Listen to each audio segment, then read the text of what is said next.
Continuando con nuestra charla de fundamentos de redes, vamos a comentar que la mayor parte del tráfico en Internet se va a originar y va a terminar en conexiones de Internet, de Ethernet. Desde su comienzo, en la década de los 70, Ethernet ha evolucionado para satisfacer la creciente demanda de LAN de alta velocidad en el momento en que aparece un nuevo medio como la fibra óptica. Ethernet se adapta para sacar ventaja de un ancho de banda superior y de un menor índice de errores que la fibra ofrece. Ahora, el mismo protocolo que transportaba datos a 3 megabaudios por segundo en 1973, pues ya es capaz de transportar datos a 10 gigabaudios por segundo. El éxito de Ethernet se debe a los siguientes factores: a la sencillez y facilidad de mantenimiento, a la capacidad para incorporar nuevas tecnologías, confiabilidad, bajo costo de instalación y de actualización, así como la llegada de Gigabit Ethernet, lo que comenzó con una tecnología LAN, ahora se extiende a distancia, que hacen de Ethernet un estándar de red de área metropolitana, MAN por sus siglas, y red de área amplia, WAN por sus siglas. La idea original de Ethernet nace del problema de permitir que dos o más HOT utilizaran el mismo medio y evitar que las señales interfirieran entre sí. El problema de acceso por varios usuarios a un medio compartido se estudió en los años 70 en la Universidad de Hawái. Ahí es donde se desarrolló un sistema llamado AlohaNet, para ahora permitir que varias estaciones de las islas de Hawái tuvieran acceso estructurado a la banda de radiofrecuencia compartida en la atmósfera. Más tarde, este trabajo sentó las bases para el método de acceso de Ethernet conocido como CSMA/CD, que fue la primera LAN del mundo con la versión original de Ethernet. Fue Robert Metcalfe y sus compañeros de Xerox los que diseñaron eh, esta infraestructura hace más de 30 años.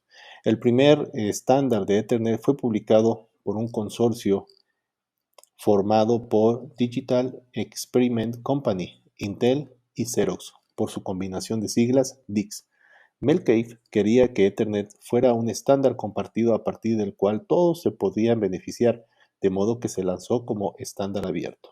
Los primeros productos que se desarrollaron utilizando el estándar de Ethernet se vendieron a principios de la década de los 80. Ethernet transmitía a una velocidad de hasta 10 megabaudios por segundo en cable coaxial, tipo grueso, a una distancia de hasta 2 kilómetros. Este tipo de cable coaxial se conocía como TicketNet, red con cable grueso, y tenía el ancho aproximado de un dedo pequeño. En 1985, el Comité de Estándares para Redes Metropolitanas y Locales del Instituto de Ingenieros Electrónicos y Eléctricos, IEEE por sus siglas, publicó los estándares para la LAN. Esos estándares comienzan con el número 802. El estándar para Ethernet es el 802.3. El IEEE quería asegurar que sus estándares fueran compatibles con el modelo OSI de la Organización Internacional de Estándares, ISO. Por eso, el estándar IEEE 802.3 debía cubrir las necesidades de la capa 1 y de las porciones inferiores de la capa 2 del modelo OSI. Como resultado, ciertas pequeñas modificaciones al estándar original de Ethernet se efectuaron en el 802.3. Las diferencias entre dos estándares fueron tan insignificantes que cualquier tarjeta de red de cualquier interfaz NIC puede transmitir y recibir tanto tramas de Ethernet como de 802.3. Básicamente, Ethernet y IEEE 802.3 son un mismo estándar. El ancho de banda de 10 megabaudios de Ethernet era más que suficiente para las lentas computadoras personales que existían en los años 80. A principios de los 90, las PCs se convirtieron en un poco más rápidas, los tamaños de los archivos aumentaron y se producían ya cuellos de botella en el flujo de los datos. por lo que la mayoría, a causa de una baja disponibilidad del ancho de banda, fue en 1995 que el IEEE anuncia un estándar para la Ethernet de 100 megabaudios por segundo. Más tarde, siguieron los estándares para Ethernet de 1 gigabyte por segundo con GBPS, que son los gigabytes, que son millones de bits por segundo, y eso fue lanzado en 1998 y 1999. Todos los estándares son básicamente compatibles con el estándar original de Ethernet. Un trama de Ethernet puede partir desde una antigua NIC, tarjeta, de 100 megabaudios por segundo de cable coaxial de una PC y subir a un enlace de fibra de Ethernet de 10 gigabaudios por segundo y terminar en una NIC de 100 megabaudios por segundo, siempre que permanezca en redes de Ethernet. El paquete no va a cambiar. Por este motivo, se considera que Ethernet es muy escalable. El ancho de banda de la red podía aumentarse muchas veces sin cambiar la tecnología base de Ethernet.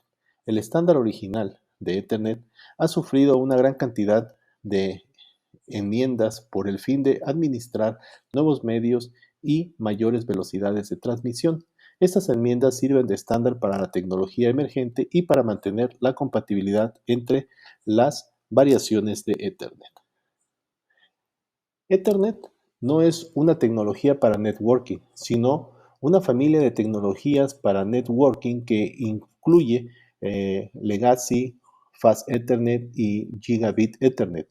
Las velocidades de Ethernet pueden ser desde 10, 100, 1000 o 10.000 Mbps. El formato básico de la trama y las subcapas de IEEE de las capas del OSI 1 y 2 siguen siendo los mismos para todas las formas de Ethernet. Cuando es necesario expandir Ethernet para agregar un nuevo medio o capacidad, el IEEE publica un nuevo suplemento del estándar 802.3. Los nuevos suplementos van a recibir una designación de una o dos letras, como por ejemplo el 802.3U, que también se asigna para la descripción abreviada de identificador al suplemento. La consideración abreviada consta de un número que indica el número de Mbps que se van a transmitir. La palabra base se indica que se va a utilizar la señalización banda base. Una o más letras de alfabeto que van a indicar el tipo de medio utilizado. Por ejemplo, la F, que es de cable de fibra óptica, la T para par trenzado, de cobre, no blindado, etc. Ethernet emplea señalización banda base, la cual utiliza todo el ancho de banda del medio de transmisión. La señal de datos se transmite directamente por el medio de transmisión. Ethernet utiliza la señalización banda base, la cual usa la totalidad del ancho de la banda del medio de transmisión. La data se transmite directamente sobre el medio de transmisión. En la señalización banda ancha, la señal de datos nunca se transmite directamente sobre el medio. Ethernet usaba señalización de banda ancha en el estándar 10 Broad 36. 10 Broad 36 es el estándar IEEE para una red Ethernet 802.3 que usa cable coaxial grueso a 10 Mbps como medio de transmisión de banda ancha. 10 Broad 36 se considera ahora obsoleto. Una señal analógica o señal portadora es modulada por la data y la señal portadora modulada es transmitida. En la radiodifusión y en la TV por cable se usa la señalización de banda ancha.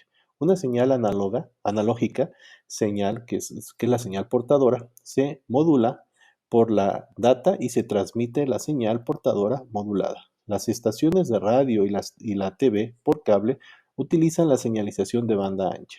El IEEE no puede forzar a los fabricantes de equipamiento para networking a cumplir con todas las particularidades de ningún estándar. El IEEE espera que esto se pueda lograr. ¿Cómo? Proporcionando la información de ingeniería necesaria para fabricar dispositivos que cumplan con los estándares de Ethernet, promover que los fabricantes introduzcan innovaciones. Ethernet va a operar en dos áreas del modelo OSI. La mitad inferior de la capa de enlace de datos, conocida como subcapa MAC, y la capa física, para mover datos entre una estación Ethernet y otra. A menudo, estos pasan a través de un repetidor. Todas las demás estaciones del mismo dominio de colisión ven el tráfico que va a pasar a través del repetidor. Un dominio de colisión es entonces un recurso compartido. Los problemas que se originan en una parte del dominio de colisión generalmente tienen impacto en todo el dominio. Un repetidor es responsable de enviar todo el tráfico al respecto de los puertos.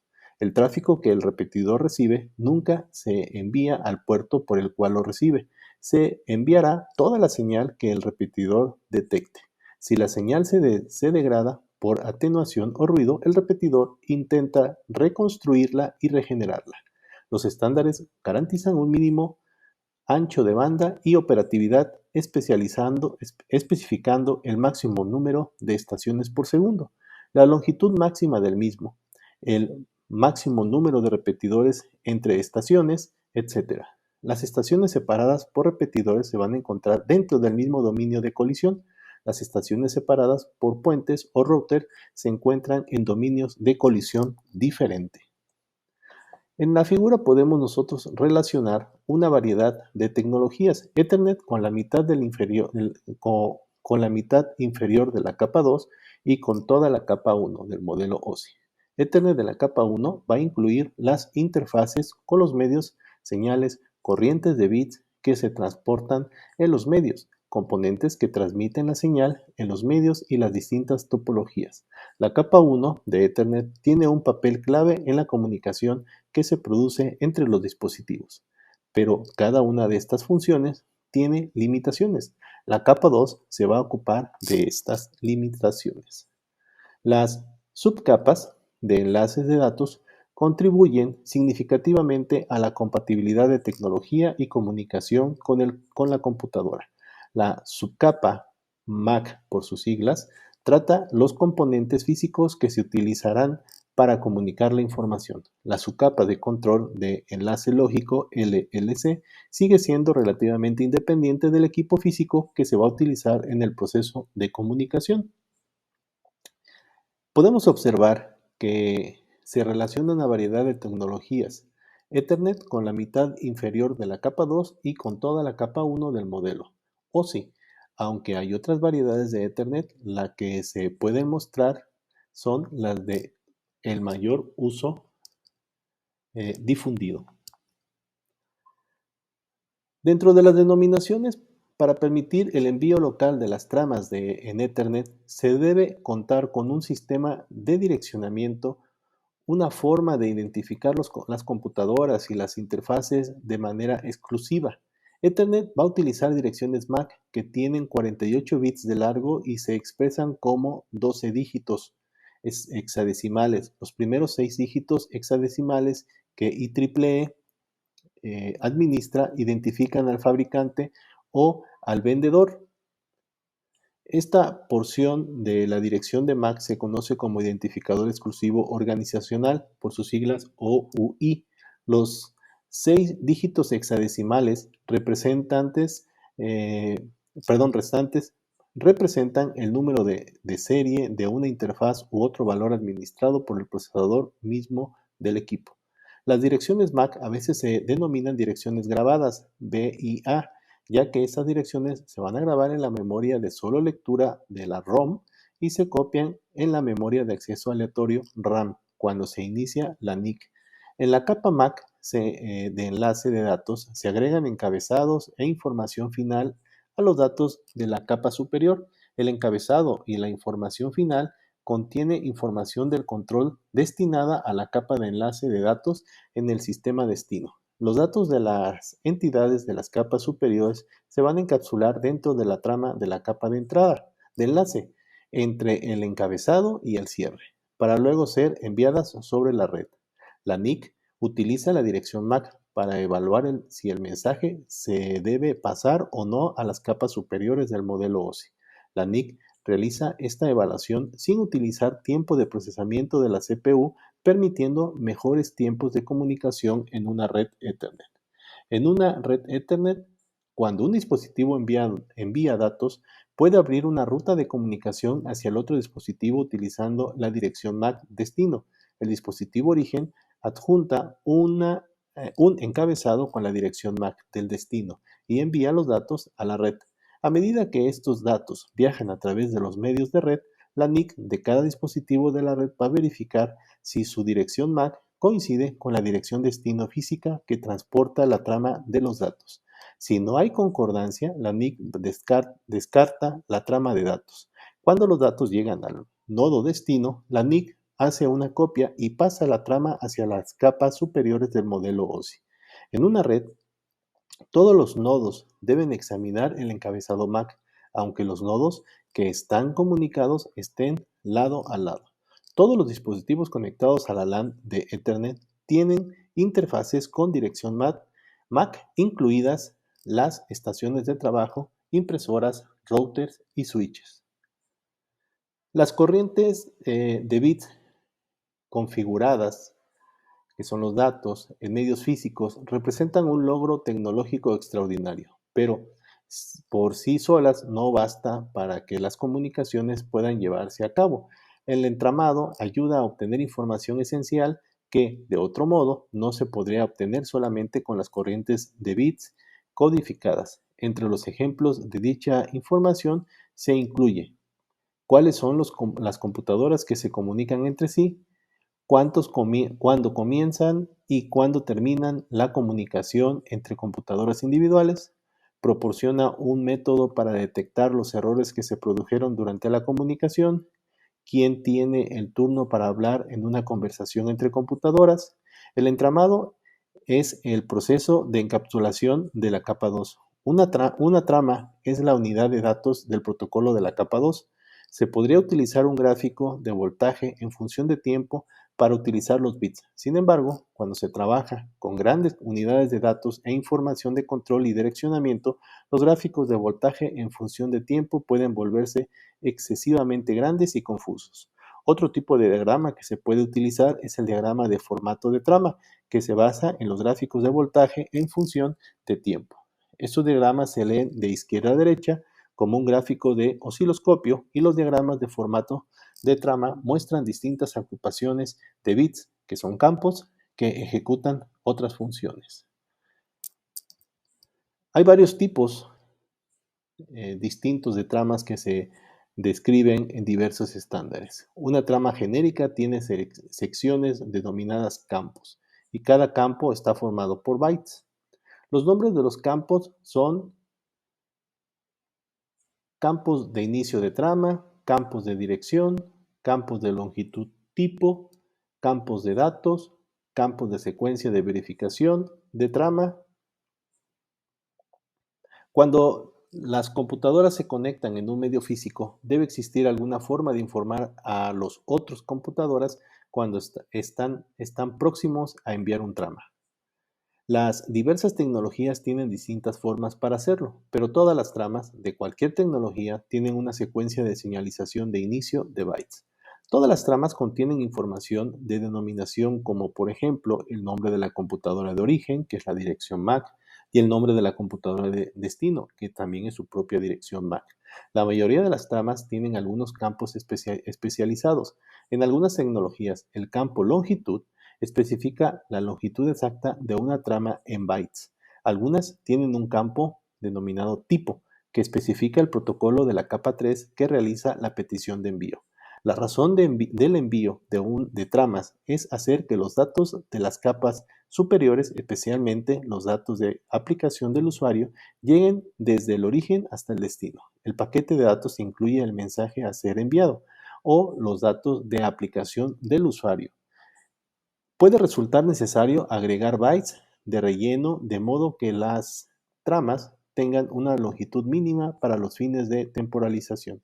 Los bytes de control de enlace lógico, LLC, también se incluyen en el campo de los datos de las tramas del estándar IEEE.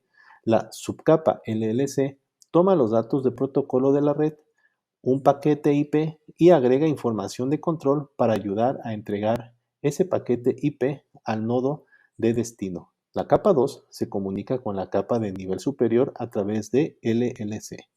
Todas las tramas y los bits, bytes y comandos ubicados dentro de ellas están susceptibles a errores de distintos orígenes. El campo de secuencia de verificación de trama FCS constituye un número calculado por el nodo de origen en función de los datos de la trama. Entonces, esta FCS se agrega al final de la trama que se envía. Cuando la computadora destino recibe la trama, se vuelve a calcular el número FCS y se compara con el número FCS que se incluye en la trama. Si los dos números son distintos, se da por sentado que se ha producido un error. Se va a descartar la trama y se puede pedir al origen que vuelva a realizar la transmisión. Debido a que la fuente no puede detectar que la trama ha sido descartada, se deben indicar retransmisiones por un protocolo de capa superior orientando a conexión que provea control del flujo de datos. Usualmente se dan retransmisiones debido a que los protocolos como el TCP/IP requiere que las estaciones envíen tramas de reconocimiento ACK dentro de un tiempo preestablecido. Hay tres formas principales para calcular el número de secuencias de verificación de trama. Primero, la verificación por redundancia cíclica, por sus siglas CRC. Esta va a realizar cálculos en los datos. La segunda, por paridad bidimensional. Esta coloca a cada uno de los bytes en un arreglo bidimensional y realiza chequeos verificables y horizontales de redundancia sobre el mismo, creando así un byte extra que resulta en un número par o impar de sus binarios. Y por checksum, que es la suma de verificación de Internet. Esta agrega los valores de todos los bits de datos para obtener una suma. El nodo que transmite los datos debe llamar la atención de otros dispositivos para iniciar una trama y para finalizar la trama. El campo de longitud implica el final y se considera que la trama termina después de la FCS. A veces hay consecuencia formal de bytes que se denomina delimitador de fin de trama. En la capa de enlace de datos, la estructura de la trama es casi idéntica para todas las velocidades de Ethernet desde 10 Mbps hasta 10.000 Mbps. Sin embargo, en la capa física, casi todas las versiones de Ethernet son sustancialmente diferentes las unas de las otras, teniendo cada velocidad un juego distinto de reglas de diseño arquitectónico. En la versión de Ethernet desarrollada por DICS antes de la adopción de la versión del IEEE 802.3 de Ethernet, el preámbulo y el delimitador de inicio de trama SFD se combinaron en un solo campo, aunque el patrón binario era idéntico. El campo que se denomina longitud tipo aparecía como solo longitud en las primeras versiones de IEEE y solo como tipo en las versiones de DICS. Estos dos usos del campo se combinaron oficialmente en una versión posterior del IEEE, ya que el uso de ambos le daban al campo era común en toda la industria. El campo tipo de la Ethernet 2 se incorporó a la actual definición de la trama del 802.3. El nodo receptor debe determinar cuál de los protocolos de capa superior está presente en una trama entrante examinando el campo longitud tipo. Si el valor de los dos octetos es igual o mayor que el de C0x600, que es en hexadecimal, 1536 en decimal, entonces el contenido del campo de data es codificado de acuerdo al protocolo indicado. Ethernet 2 es el formato de trama Ethernet utilizado en redes TCP/IP. Dentro de las estructuras de trama de Ethernet podemos decir que maneja el estándar introducido por DICS, utiliza también las redes TCP/IP, maneja el campo de tipo de usuarios para determinar el protocolo de capa superior, y maneja los tipos APR y PB4. Algunos de los campos que se permiten o requieren en la trama 802.3 preámbulo son de preámbulo, de delimitador de inicio de trama, dirección destino, dirección origen, longitud tipo, datos y relleno, FCS, extensión.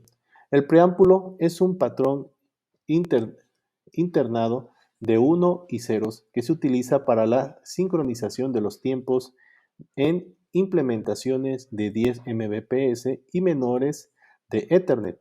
Las versiones más veloces de Ethernet son sincrónicas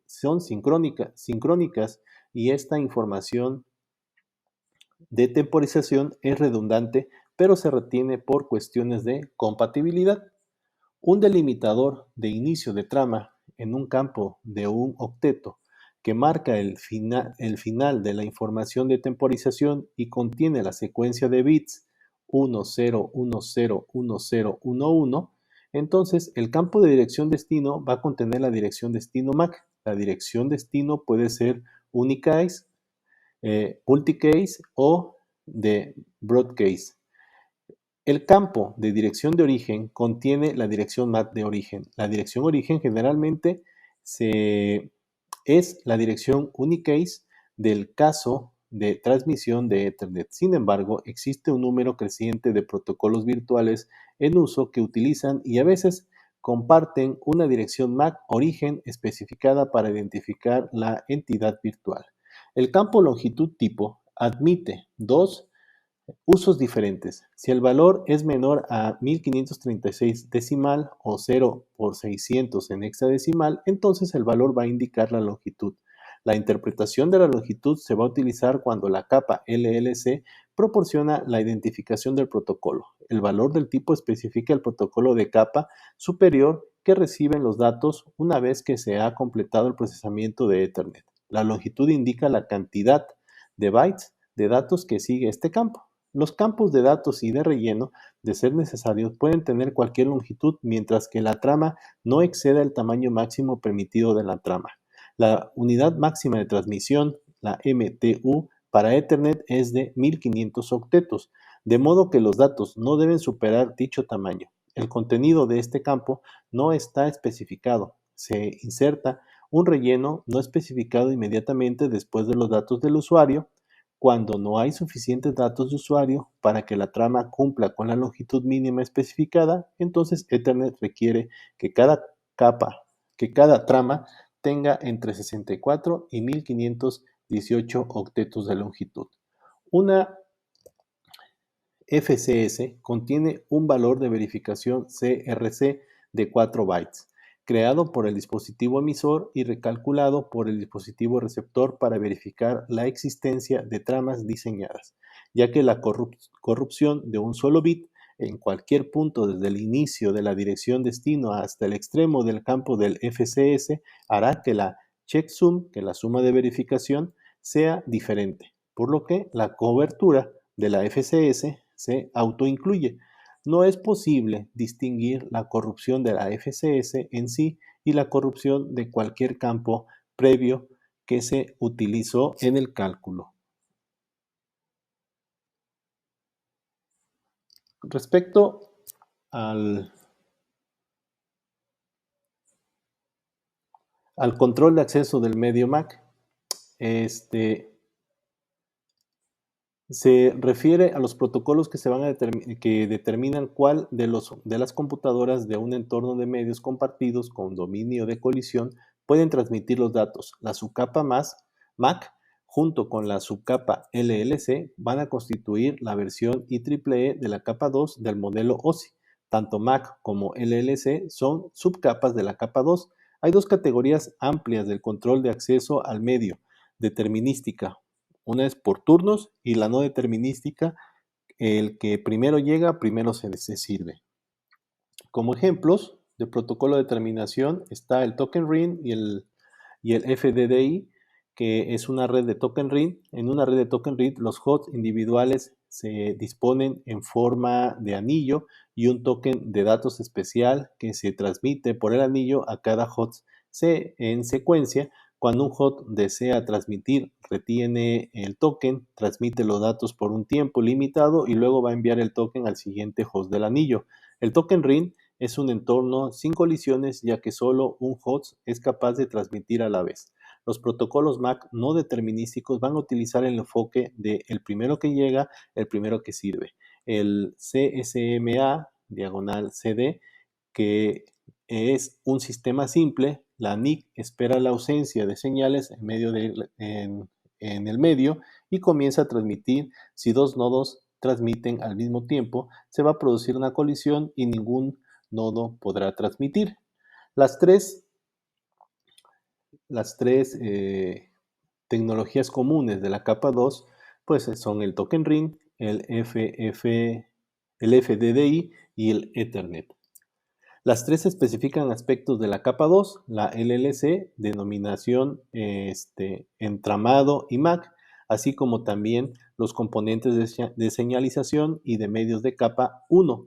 Las tecnologías específicas para cada una son las siguientes. Para Ethernet, su topología de bus lógica, que es el flujo de información, tiene lugar en un bus lineal y en estrella o en estrella extendida física, que es cableada en forma de estrella. El token ring, que es una topología lógica de anillo, en otras palabras, el flujo de información se controla en forma de anillo, y una topología física en estrella, en otras palabras, está cableada en forma de estrella. Y la FDDI, que es la topología lógica de anillo, el flujo de información se va a controlar en un anillo, y la topología física de anillo doble, que está cableada en forma de anillo doble. De acuerdo a las reglas de la MAC y la detección de las colisiones de la retransmisión, podemos decir que Ethernet es una tecnología de broadcast, de medios compartidos. El método de acceso CSMA diagonal CD que se usa en Ethernet va a ejecutar tres funciones: la de poder transmitir y recibir tramas de datos, la de decodificar tramas de datos y verificar que las direcciones sean válidas antes de transferirlos a las capas superiores del modelo OSI, y la de detectar errores dentro de las tramas de datos en la red. En el método de acceso CSMA-CD, los dispositivos de networking que tienen datos para transmitir funcionan en el modo de escuchar antes de transmitir. Esto significa que cuando un nodo desea enviar datos, primero debe determinar si los medios de networking están ocupados. Si el nodo determina que la red está ocupada, el nodo esperará un tiempo determinado al azar antes de reintentar. Si el nodo determina que el medio de networking no está ocupado, comenzará a transmitir y a escuchar. El nodo escucha para asegurarse que ninguna otra estación transmitida transmita al mismo tiempo. Una vez que ha terminado de transmitir los datos, el dispositivo vuelve al modo de escuchar. Los dispositivos de networking detectan que se ha producido una colisión cuando aumenta la amplitud de la señal en los medios de networking. Cuando se produce una colisión, cada uno se encuentra en transmisión continua, transmitiendo por poco tiempo a fin de asegurar que todos los dispositivos detecten la colisión. Una vez que todos los dispositivos la han detectado, se va a involucrar el algoritmo de postergación y la transmisión se interrumpe. Los nodos interrumpen la transmisión por un periodo determinado al azar, que es diferente para cada dispositivo. Cuando caduca el periodo de retardo, cada uno puede intentar ganar acceso al medio de networking. Los dispositivos involucrados en la colisión no tienen prioridad para transmitir datos.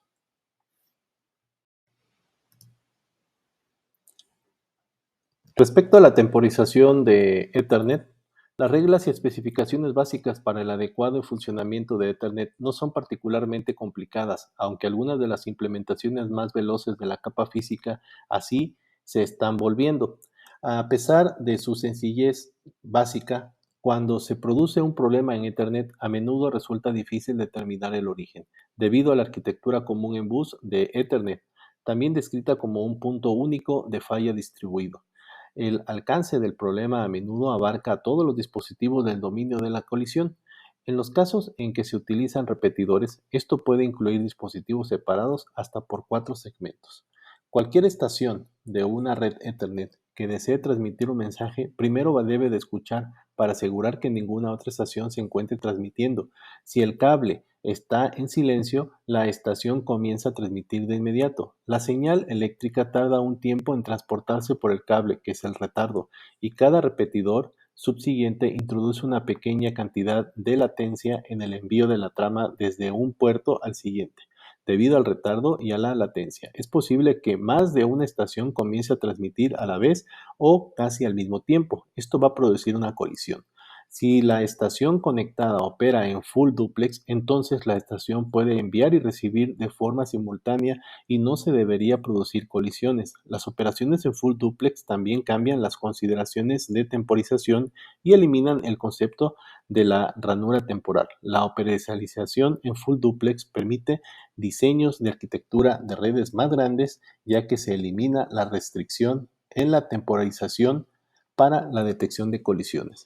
En el modo Hall duplex, si se asume que no se produce una colisión, la estación transmisora va a enviar 64 bits de información de sincronización de tiempos que se conoce como preámbulo. La estación transmisora entonces va a transmitir la información siguiente. Primero, la información de las direcciones MAC, destino y origen. Después, la información relacionada con el encabezado. Posteriormente, los datos. Para que por último, la checksum de la FCS, utilizada para asegurar que no se haya dañado el mensaje durante la transmisión, y las estaciones que reciben la trama recalculan la FCS para determinar si el mensaje entrante es válido y luego van a enviar los mensajes válidos a las siguientes capas superiores de la pila del protocolo. Las versiones de 10 Mbps más lentas de Ethernet son asíncronas. Asíncrona significa que cada estación receptora va a utilizar los 8 octetos de la información de temporización para sincronizar el circuito receptor con los datos entrantes y luego los descarta. Las implementaciones de 100 Mbps y de mayor velocidad de Ethernet son síncronas. Síncrona significa que la información de temporización no es necesaria. Sin embargo, por razones de compatibilidad, el preámbulo y la SFD, que es el delimitador de inicio de trama, están presentes. Para todas las velocidades de transmisión de Ethernet de 1000 Mbps o menos, el estándar describe la razón por la cual una transmisión no puede ser menor que la ranura temporal. La ranura temporal de la Ethernet de 10 y de 100 Mbps es de 512 tiempos de bit o 64 octetos. La ranura temporal de la Ethernet de 1000 Mbps es de 4096 tiempos de bits o 512 octetos. La ranura temporal se calcula en base de las longitudes máximas de cable para la arquitectura de red legal de mayor tamaño. Todos los tiempos de retardo de propagación del hardware se encuentran al máximo permisible y se utiliza una serie de congestión de 32 bits cuando se detectan colisiones. La ranura temporal real calculada es apenas mayor que la cantidad de tiempo teórica necesaria para realizar una transmisión entre los puntos de máxima separación de un dominio de colisión. Colisionar con otra transmisión en el último instante posible y luego permitir que los fragmentos de la colisión regresen a la estación transmisora y sean detectados. Para que el sistema funcione, la primera estación debe enterarse de la colisión antes de terminar de enviar la trama legal de menor tamaño. Para que una Ethernet de 1000 Mbps pueda operar en un HAL duplex, se agregó un campo de extensión al enviar tramas pequeñas con el solo fin de mantener ocupado el al transmisor el tiempo suficiente para que vuelva el fragmento de colisión. Este campo solo se incluye en los enlaces de HAL duplex de 1000 Mbps y permite que las tramas de menor tamaño duren el tiempo suficiente para satisfacer los requisitos de la ranura temporal. La estación receptora descarta los bits de extensión. En Ethernet de 10 Mbps, un bit en la capa MAC requiere de 100 nanosegundos para ser transmitido. a 100 Mbps, el mismo bit requiere de 10 nanosegundos para ser transmitidos y a 1000 Mbps solo requiere de un nanosegundo. A menudo se va a utilizar una estimación aproximada de 20.3 centímetros, que son 8 pulgadas, por nanosegundo para calcular el retardo de propagación a lo largo de un cable UTP. En 100 metros de UTP, esto significa que tarda menos de 5 tiempos de bits para que una señal de 10 base T se transporte a lo largo del cable. Para que Ethernet CSMA diagonal CD opere, la estación transmisora debe reconocer la colisión antes de completar la transmisión de una trama del tamaño mínimo a 100 Mbps. La temporización del sistema apenas es capaz de funcionar con cables de 100 metros a 1000 metros. Ajustes especiales son necesarios ya que se suele transmitir una trama completa del tamaño mínimo antes de que el primer bit alcance el extremo de los primeros 100 metros de cable UTP. Por este motivo, no se permite HAL duplex en la Ethernet de 10 gigabits. El espacio entre las transmisiones y las postergaciones entre dos tramas que no han sufrido una colisión recibe el nombre de espacio entre tramas. Ese se va a medir desde el último bit del campo de la FCS de la primera trama hasta el primer bit del preámbulo de la segunda trama. Una vez enviada la trama, todas las estaciones de Ethernet de 10 Mbps deben esperar un mínimo de 96 tiempos de bits, que son 9.6 microsegundos, antes de que cualquier estación pueda transmitir de manera legal la siguiente trama. En versiones de Ethernet más veloces, el espacio sigue siendo el mismo, 96 tiempos de bit, pero el tiempo que se requiere para dicho intervalo se vuelve proporcionalmente más corto. Este intervalo se conoce como separación. El propósito del intervalo es permitir que las estaciones lentas tengan tiempo para procesar la trama anterior y prepararse para la siguiente trama. Se espera que un repetidor regenere los 64 bits completos de información de temporización, que es el preámbulo y la SFD, al inicio de cualquier trama. Esto a pesar de la pérdida potencial de algunos de los bits iniciales del preámbulo debido a una sincronización lenta. Debido a esta reintroducción forzada de los bits de temporización, cierta reducción menor de la separación entre las tramas no solo es posible, sino también esperar.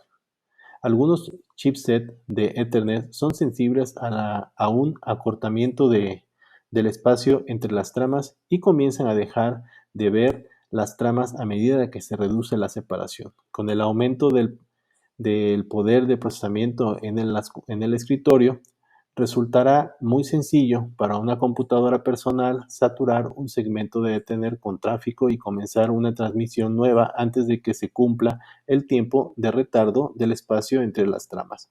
Una vez producida la colisión y que todas las estaciones permitan que el cable quede inactivo, cada una espera que se cumpla el intervalo completo en las tramas. Entonces, las estaciones que sufrieron la colisión deben esperar un periodo adicional y cada vez potencialmente mayor antes de intentar la retransmisión de la trama que sufrió esa colisión.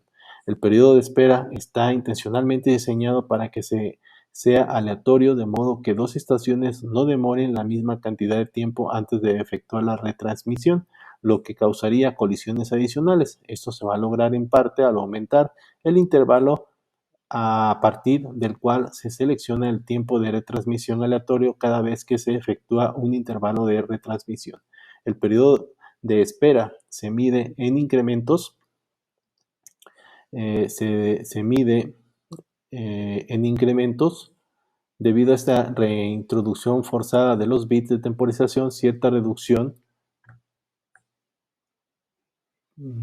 Si la capa back no puede enviar la trama después de 16 intentos, entonces va a abandonar el intento y va a generar un error de capa de red. Tal episodio es verdaderamente raro y pues suele suceder solo cuando se producen cargas en la red muy pesada o cuando se produce un problema físico con la red.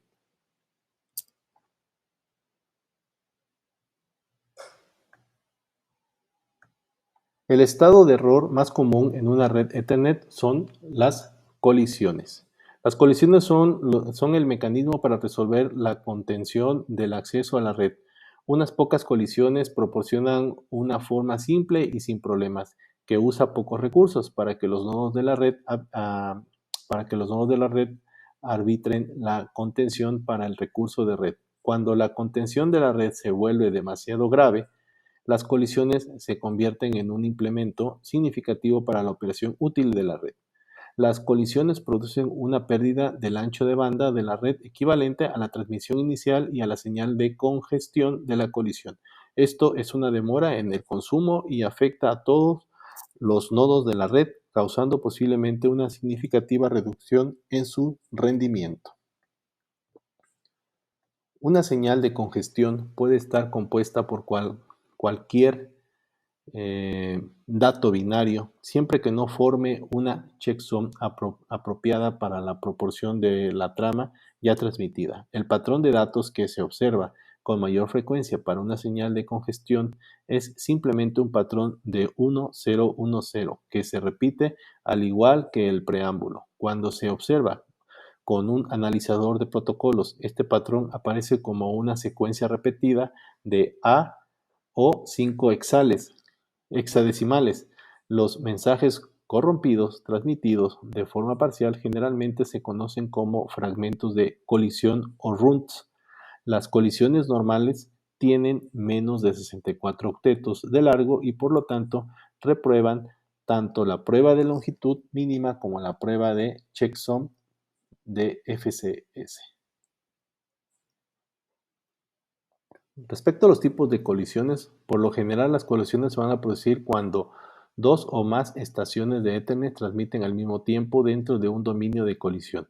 Una colisión simple es una colisión que se va a detectar al tratar de transmitir una trama, pero en el siguiente intento es posible transmitir la trama con éxito. Las colisiones múltiples van a indicar que la misma trama de colisión una y otra vez antes de ser transmitida con éxito. Los resultados de las colisiones, los fragmentos de colisión, son tramas parciales o corrompidas de al menos 64 octetos y que tienen una FCS inválida. Los tres tipos de colisiones son las locales, las remotas y las tardías.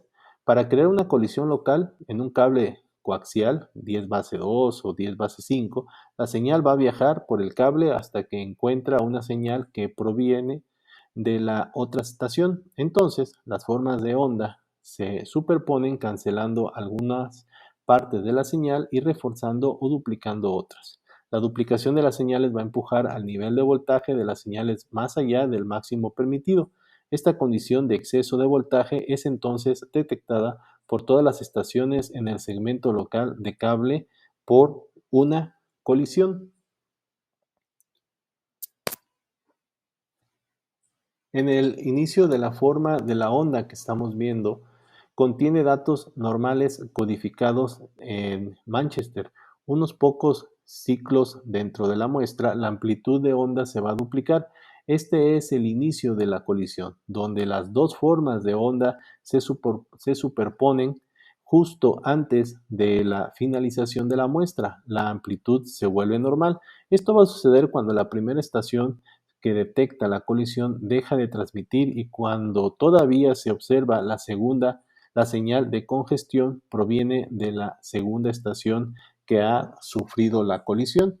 En el cable UTP, como por ejemplo 10 base T, 100 base TX y 1000 base T, la colisión se detecta en el segmento local solo cuando una estación detecta una señal en el par de recepción RX al mismo tiempo que está enviando una señal en el par de transmisión TX. Como las dos señales se encuentran en pares diferentes, no se produce un cambio en la característica de la señal.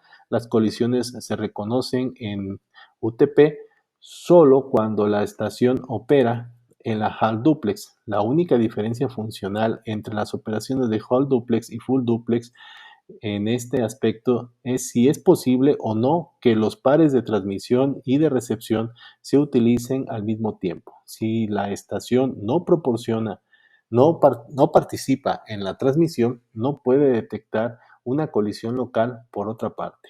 Una falla en el cable, como por ejemplo una diafonía excesiva, puede hacer que una estación reciba su propia transmisión como si fuera una colisión local. Las características de una colisión remota son una trama que mide menos de la longitud mínima. Esta tiene una checksum de FCS inválida, pero no muestra el síntoma de colisión local del exceso de voltaje o actividad de transmisión-recepción simultánea. Este tipo de colisión generalmente es el resultado de colisiones que se producen en el extremo lejano de una conexión de repetición con repetidores. El repetidor no envía un estado de exceso de voltaje y no puede hacer que una estación tenga ambos pares de transmisión y de recepción activos al mismo tiempo. La estación tendría que estar transmitiendo para que ambos pares estén activos y esto constituiría una colisión local. En las redes de UTP, este tipo más común de colisión que se observa es este. No hay posibilidad de que se produzca una colisión normal o legal después de que las estaciones transmitan los primeros 64 octetos de datos. Las colisiones que se producen después de los 64 octetos reciben el nombre de colisiones tardías. La diferencia más importante entre las colisiones tardías y las colisiones que se producen antes de los primeros 64 octetos va a radicar en que la NIC de Ethernet retransmitirá de forma automática una trama que ha sufrido una colisión normal, pero no retransmitirá automáticamente una trama que ha sufrido una colisión tardía. En lo que respecta a la NIC, todo salió bien y las capas superiores de la pila del protocolo deben determinar si se perdió la trama.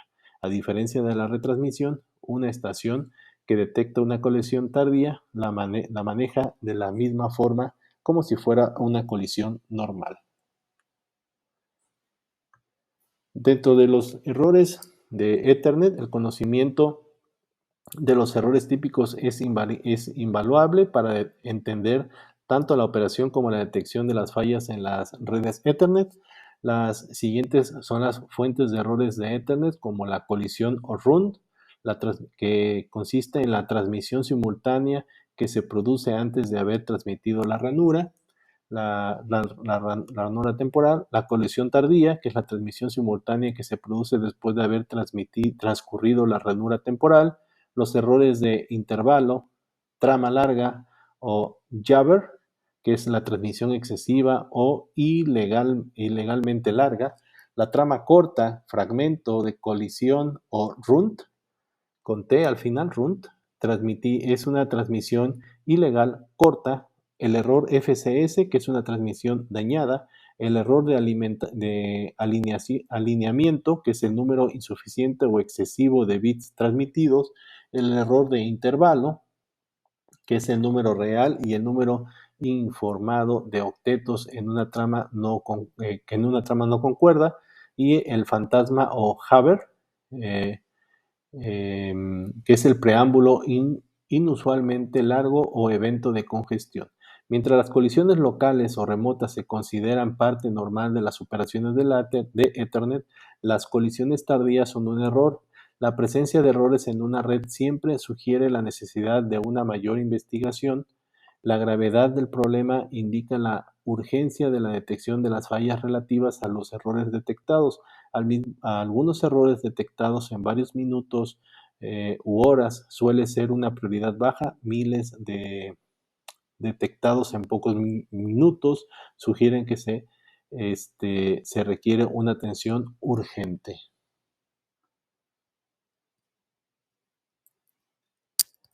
Una trama larga es una trama de longitud mayor al tamaño máximo legal y que tiene en cuenta si la trama está rotulada o no. No toma en cuenta si la trama tiene un checksum de FCS válida o no. En general, este error significa que se detectó Jabber en la red. Eh, una trama corta es una trama de longitud menor en el tamaño mínimo legal de 64 octetos con una secuencia de verificación de trama correcta. Algunos analizadores de protocolos y monitores de red llaman a esta trama runts Por lo general, la presencia de tramas cortas no significa que la red esté fallando. Y el término de runt es generalmente un término coloquial en inglés que es impreciso, que significa algo menor al tamaño legal de la trama, y este puede referirse a las tramas cortas con un checksum de FCS válida, aunque en general se refiere a los fragmentos de colisión. Una, eh, una trama recibida que tiene una secuencia de verificación de trama incorrecta, también conocida como error de CRS o checksum, refiere a la transmisión original en al menos un bit.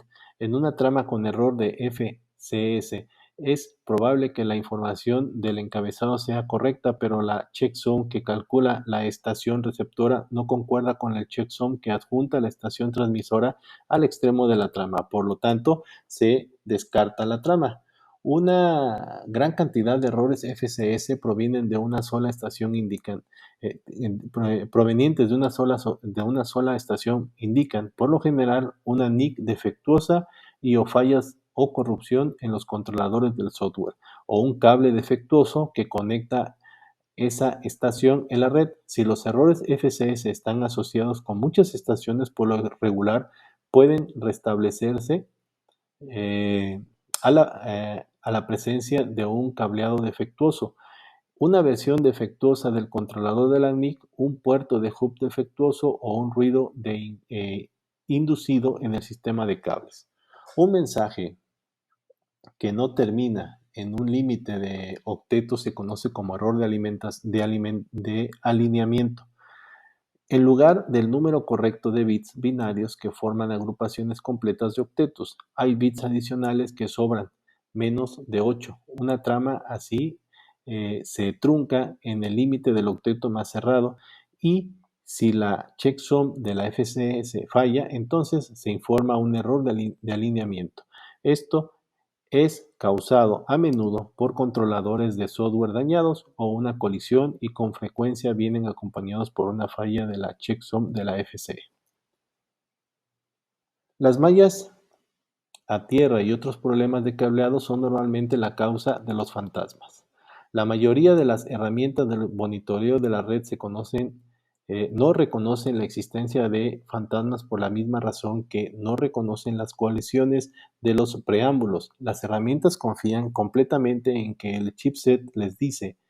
Los analizadores de protocolo basados en software, muchos analizadores de protocolo basados en hardware, las herramientas de diagnóstico manuales, así como la mayoría de las sondas de monitoreo remoto, RMO, no informan de estos eventos. Respecto a la autonegociación de Ethernet, al crecer Ethernet de 10 a 100 y de 100 a 1000 Mbps, fue necesario hacer que cada tecnología pudiera operar con las demás, al punto de que las interfaces de 10, de 100 y de 1000 pudieran conectarse directamente. Se desarrolló entonces un proceso que recibe el nombre de autogestión, autonegociación de las velocidades en half duplex o full duplex, específicamente. En el momento en que se introdujo el Fast Ethernet, el estándar incluía un método para configurar de forma automática una interfaz dada para que recordara con la velocidad y las capacidades de la interfaz en el otro extremo del enlace. Este proceso define cómo las interfaces en los extremos del enlace pueden negociar de forma automática una configuración ofreciendo el mejor nivel de rendimiento común. Presenta la ventaja adicional de incorporar solo la parte inferior de la capa física. La 10 base T requirió que cada estación transmitiera un pulso de enlace aproximadamente cada 16 milisegundos, siempre que la estación no estuviera transmitiendo un mensaje. La autonegociación aprobó esta señal y la redenominó pulso de enlace normal, por sus siglas NLP. Cuando se envía una serie de NLP en un grupo con el propósito de autonegociación, el grupo va a recibir el nombre de ráfaga de pulso de enlace rápido, por sus siglas FLP. Cada ráfaga de FLP se va a enviar a los mismos intervalos de la NLP y tiene como objetivo permitir que los antiguos dispositivos de 10 base T operen normalmente en caso de que reciban una ráfaga de FLP. La autonegociación se logra al transmitir una ráfaga de pulsos de enlace base de 10 base T desde cada uno de los dos extremos del enlace. La ráfaga comunica las capacidades de la estación transmisora al otro extremo del enlace. Una vez que ambas estaciones han interpretado que ofrece el otro extremo, ambas cambian a la configuración común de mayor rendimiento y establecen un enlace a dicha velocidad. Si algo interrumpe la comunicación y se pierde el enlace, los dos socios intentan conectarse nuevamente a la velocidad de la última negociación. Si esto falla o si ha pasado demasiado tiempo desde que se perdió el enlace, el proceso de autonegociación va a comenzar de nuevo. Es posible que se pierda el enlace debido a influencias externas tales como una falla en el cable o la emisión de una reconfiguración por uno de los socios. Y respecto al establecimiento del enlace Full Duplex y Half Duplex, los extremos del enlace pueden saltar el ofrecimiento de las configuraciones a las que pueden operar. Esto permite que el administrador de la red fuerce que los puertos operen una velocidad seleccionada y a una configuración duplex, sin deshabilitar la autonegociación. La autonegociación es optativa para la mayoría de las implementaciones de Ethernet, de Giga Ethernet, y requiere de su implementación, aunque el usuario puede deshabilitarla. Originalmente, la autonegociación se definió para las implementaciones de UTP de Ethernet y se extendió para trabajar con las implementaciones de fibra óptica.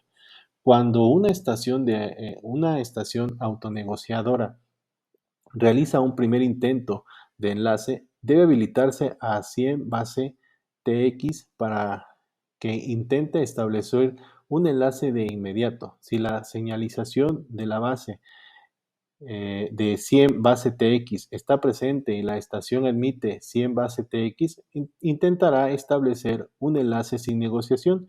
Si la señalización produce el enlace eh, o se transmiten las ráfagas de FLP, la estación procederá con dicha tecnología. Si el otro extremo del enlace no ofrece una ráfaga de FLP, entonces, pero a cambio ofrece NLP, entonces el dispositivo supone automáticamente que es una estación 10 base T. Durante este intervalo inicial de prueba para otras tecnologías, la ruta de transmisión envía ráfagas de FLP. El estándar no permite la detección paralela de ninguna otra tecnología. Si, si se establece un enlace a través de la detección paralela, se requiere una conexión de Hall duplex. Son dos métodos para lograr un enlace de full duplex.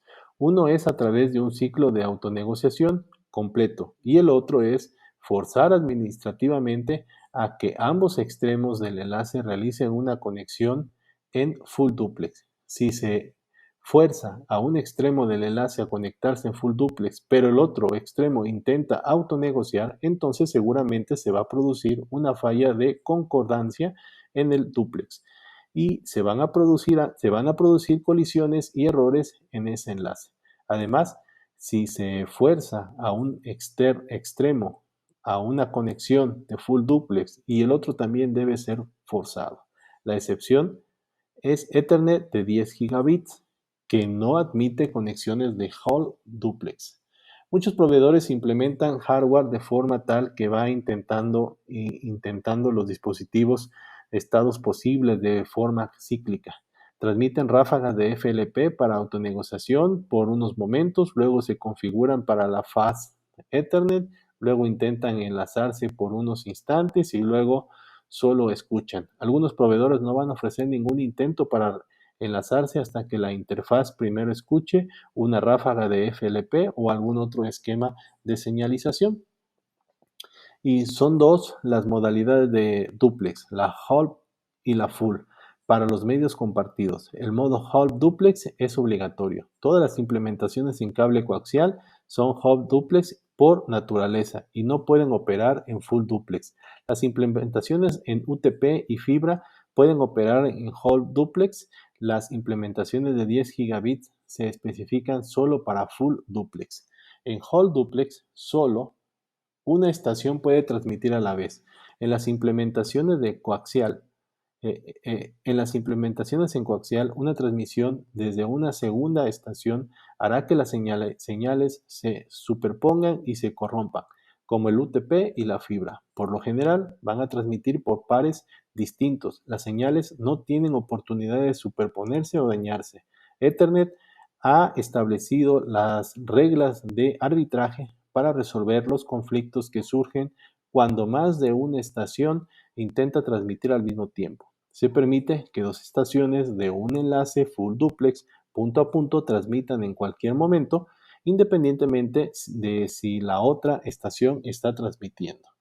La autonegociación evita la mayoría de las situaciones donde una estación de un enlace punto a punto va a transmitir de acuerdo a las reglas de whole duplex y la otra de acuerdo a las reglas de full duplex. En el caso en que los socios del enlace sean capaces de compartir más de una tecnología en común, esta lista que están ustedes observando se va a utilizar para determinar la tecnología que debe elegir entre las configuraciones ofrecidas. Las implementaciones de Ethernet en fibra óptica no se están incluyendo en esta lista de resolución de prioridades porque la electrónica y la óptica de la interfaz no van a permitir una fácil configuración entre las implementaciones.